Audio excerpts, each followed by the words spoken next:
Hello, I'm Chaz Marler from Pair of Dice Paradise, and last time I was in the process of responding to a viewer question.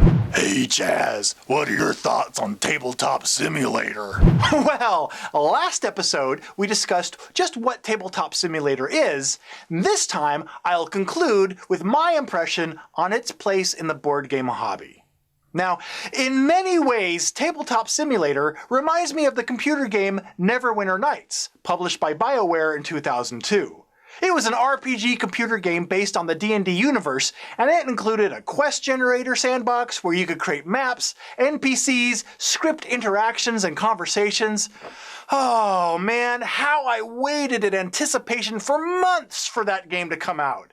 And when it finally did, I filled a whole notebook with maps and campaign ideas, sat down at my computer to construct it, and then...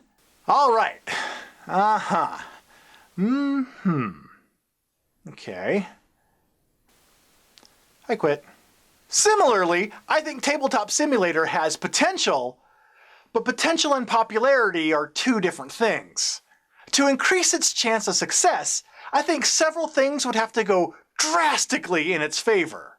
First is gaining the involvement of board game publishers.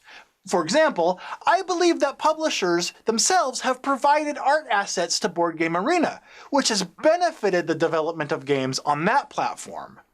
And speaking of Board Game Arena, is its popularity due in part to its development environment?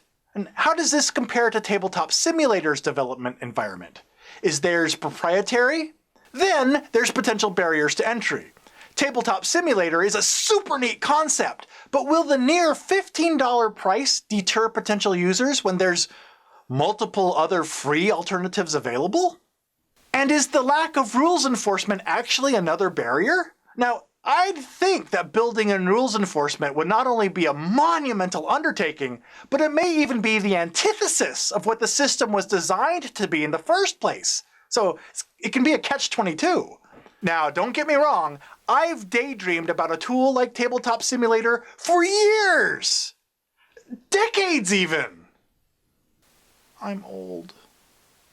Oh, I would love for it to succeed, but I think it has quite a few substantial hurdles to overcome in order to do so. For now, I think its greatest potential is as a tool for RPG players.